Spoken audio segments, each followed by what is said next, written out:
Guys, आप सब कैसे हैं? उम्मीद करते हैं कि अच्छे होंगे। और जो है कि वो गोलू हटक गई पी कर को और 1 बज रही है और मकई काट कर को हम आए थे।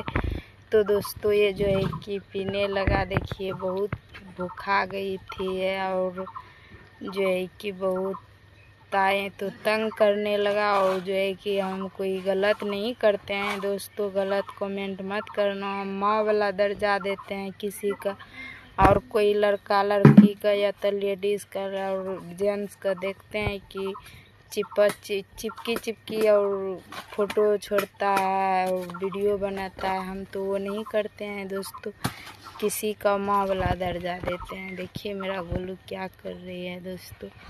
तो आप सब प्यारा प्यारा कमेंट करिए, लाइक करिए, शेयर करिए, फॉलो करिए।